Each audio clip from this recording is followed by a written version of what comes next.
नमस्कार, आज तारीख आहे 19 जानेवारी 2025। आज मुंबईमध्ये मुंबई मॅरेथॉन आहे। तर बघा, आजपर्यंत मी कधीच मुंबईमध्ये जी ऑफिशियल मॅरेथॉन असते ना त्यामध्ये सहभाग घेतला नाही किंवा ती पाहायला सुद्धा गेलो नाही। कारण माझं कायमच मत असं होतं की मुंबई मॅरेथॉन मध्ये जायचं तर धावायला। पण आमचे भारतीय शेटना कायमच मला सांगायचे की मी मुंबई मॅरेथॉन मध्ये दरवर्षी जातो, जे धावणारे धावपटू असतात ना त्यांचा उत्साह वाढवायला। पण मला कायमच वाटायचं कोण यार सकाळी सकाळी उठून मुंबई मॅरेथॉन मध्ये लोकांचा उत्साह वाढवायला जाईल, त्यामध्ये माझा काय फायदा। मग म्हटलं यंदा भारतीय शेटचा ऐकू आणि हा प्रयोग करून पाहू। शेटना फोन लावला तर ते दुसऱ्या लोकेशनवर होते। मग मी काय केलं तर माझ्या कामाच्या निमित्ताने मी त्या साईडला जातच होतो, तर चर्नी रोड स्थानकावर उतरलो आणि चालत चालत स्थानकाच्या बाहेर आलो आणि पाहतो तर काय मुंबई मॅरेथॉनच्या रनिंग ट्रॅक मध्येच येऊन उभा। एकंदरीत तामजामाचं म्हणाल तर अति उत्तम। त्याचबरोबर व्हॉलेंटियर्स आपलं काम चोख करत होते। ज्यांना ज्यांना क्रॅम्प्स येत होते त्यांना स्प्रे मारायचं काम किंवा पाणी देण्याचं काम। काय काय लोक तर फक्त चीअर करायला आले होते। बाकी प्रशासकीय व्यवस्था तर उत्तमच होती। बाकी समोर बघतो तर काय मंदधुंद पाणी शिंपडणारा बिस्लरीने शावरच तयार केला होता। थोडंसं त्या खालून गेलो आणि आनंददायी वाटलं। त्यानंतर मी इलिट रनरसाठी काही काळ थांबलो, पण एकंदरीत तो जो लवाजमा होता इलिट रनर्सच्या मागे पुढे आणि इलिट रनर्सना बघणं म्हणजे खरोखर मनमोहक असंच होतं।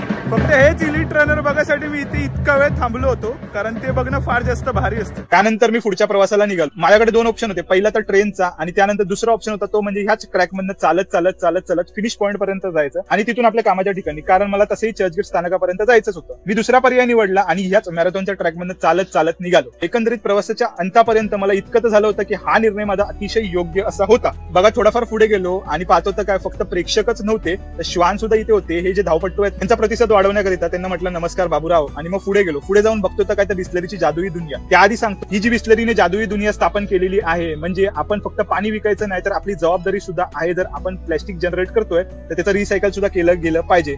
त्यासाठी एकंदरीत ह्या सर्व ज्या गोष्टी त्यांनी उभ्या केल्या आहेत म्हणजे त्यामध्ये पेवर ब्लॉक आहे, खुर्च्या आहेत आणि वेगवेगळे अजून प्रोडक्ट्स आहेत।